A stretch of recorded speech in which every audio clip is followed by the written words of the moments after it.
Beberapa hari sebelum Soeharto tumbang, pemerintah mengucurkan dana lewat BI untuk sejumlah pengusaha dan bankir agar perusahaan mereka tidak bangkrut. Ketika itu negara sedang dilanda krisis moneter yang dahsyat. Memberikan bantuan dana atau BLBI kepada sejumlah pengusaha besar dinilai menjadi opsi yang tepat.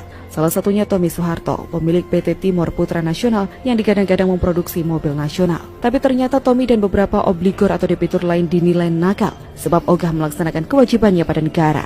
Mereka tidak mau melunasi hutangnya ke BI. Kini setelah 23 tahun dana yang ada pada obligor atau debitur nakal itu sudah mencapai 100 triliun rupiah lebih. Selama 23 tahun bisa lolos dari penagihan. Bisa jadi para pengemplang uang rakyat itu mulai optimistis bahwa uang itu akan abadi bersama mereka. Tetapi pemerintahan Jokowi menghadirkan mimpi buruk bagi mereka. Pada periode keduanya ini, Jokowi mengaktifkan Satgas BLBI untuk menarik kembali dana tersebut. Tommy Soeharto pun ketiban sial. Belum lama ini sebagian asetnya berupa lahan yang luas di berbagai lokasi disita Satgas BLBI. Sejak bersama Presiden Joko Widodo atau Jokowi, Menteri Keuangan Sri Mulyani tampil begitu sangar dalam mengelola sistem keuangan di Indonesia. Tentu ini hal yang sepertinya sangat sulit dilakukannya semasa menjadi Menteri Keuangan di era Presiden Susilo Bambang Yudhoyono atau SBY. Sri Mulyani yang adalah seorang profesional terpaksa mengundurkan diri karena tidak tahan dengan tekanan dan politisasi di era SBY. Di mana sistem politik tidak menghendaki lagi atau dalam hal ini tidak memungkinkan etika publik itu bisa dimunculkan, maka untuk orang seperti saya akan menjadi sangat tidak mungkin untuk eksis. Karena pada saat saya menerima tanggung jawab untuk menjadi pejabat publik, saya sudah berjanji pada diri saya sendiri, saya tidak ingin menjadi orang yang Jokowi Sri Mulyani memang duet maut yang sangat berani karena kasus BLBI ini melibatkan orang-orang besar, layaknya keluarga Cendana. Di mana bukan rahasia lagi jika gurita perusahaan Cendana sangatlah banyak, aset-asetnya pun gila-gilaan. Dan itulah bedanya Sri Mulyani Jokowi lebih berani dan ganas dibandingkan Sri Mulyani SBY.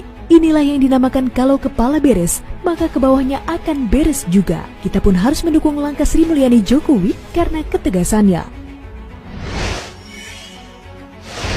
menunaikan kewajiban dan tanggung jawab saya minta untuk mendapatkan dukungan dan kepercayaan. Moga-moga keinginan untuk membangun kepercayaan dari masyarakat terhadap pemerintahan bisa saya lakukan dengan sebaik-baiknya. Presiden Joko Widodo memang tak ada takutnya. Selama bertahun-tahun, Indonesia mengalami pergantian presiden, cuma Jokowi yang berani mengusut kasus bantuan likuiditas Bank Indonesia alias BLBI. Belum lagi, di antara debitur dan obligor BLBI tercantum nama Hutomo Mandala Putra alias Tommy Soeharto dan Siti Hardianti Rukmana atau Tutut, putra-putri Presiden Soeharto. Tak peduli siapa yang dihadapinya, Presiden Jokowi melalui Satuan Tugas BLBI menyita aset milik Tommy berupa lahan seluas 124 hektar yang dijadikan kawasan industri di wilayah Kecamatan Cikampek, Kabupaten Karawang, Jawa Barat. Diketahui, lahan yang disita sebanyak 4 bidang tanah, terdiri atas 2 bidang tanah kosong dan 2 bidang telah terisi bangunan pabrik, dan aset tersebut ditaksir mencapai 600 miliar rupiah.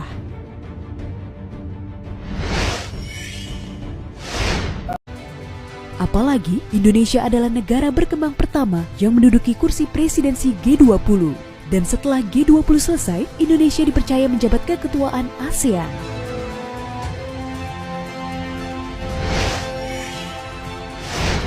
Perlu saya sampaikan, Indonesia adalah negara berkembang pertama yang menjadi presidensi G20.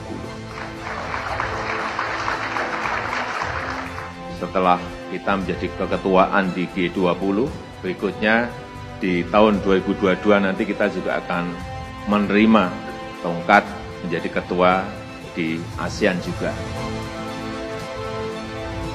Untuk itu, Presiden Jokowi berharap agar jangan sampai bangsa ini kehilangan ajaran budi pekerti.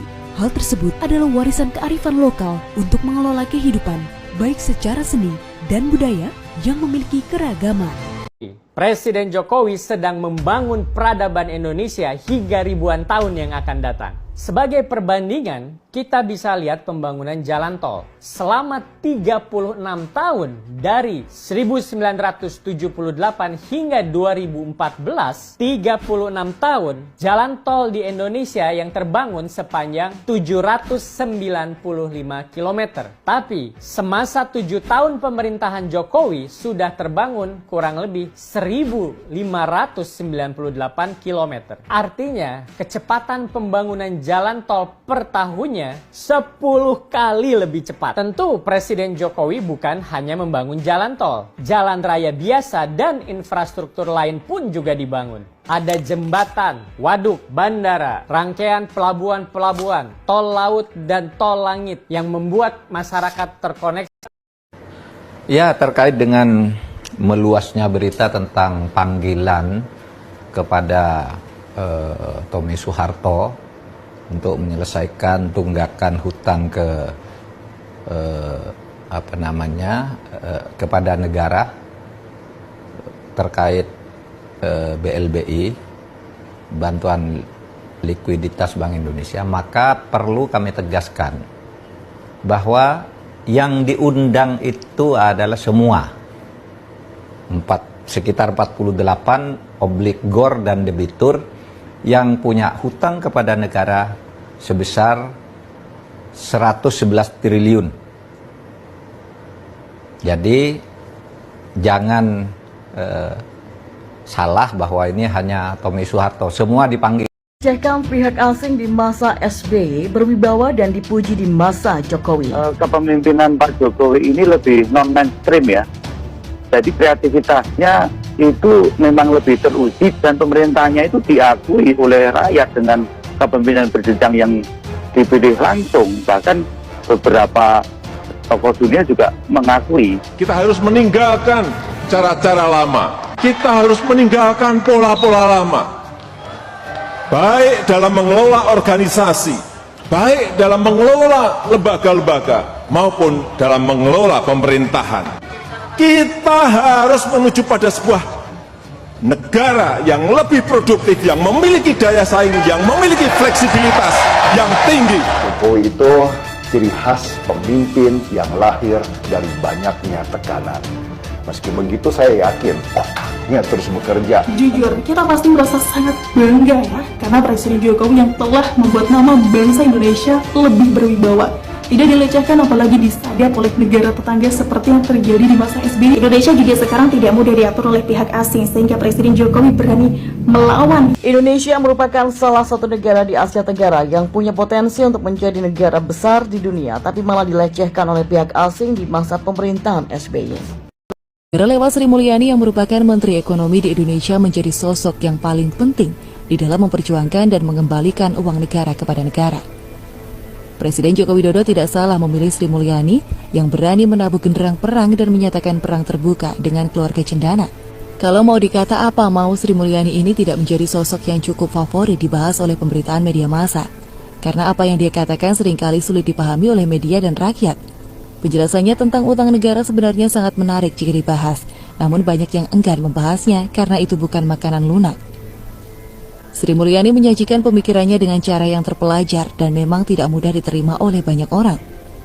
Maka perlu ada orang-orang yang memberikan penjelasan yang lebih sederhana terkait statement dan juga strategi. Cuma beberapa hari KLN, Jokowi sukses tarik investasi senilai 637 triliun. Jokowi memang benar-benar presiden fenomenal dan mengglobal. Tak pernah dibayangkan sebelumnya kalau Indonesia yang dulu dipandang sebelah mata oleh dunia, kini malah ditunjuk memimpin negara-negara G20 tahun depan. Jokowi juga mendapat kepercayaan yang luar biasa tinggi di kalangan negara Arab, hingga banyak masjid dan jalan memakai namanya.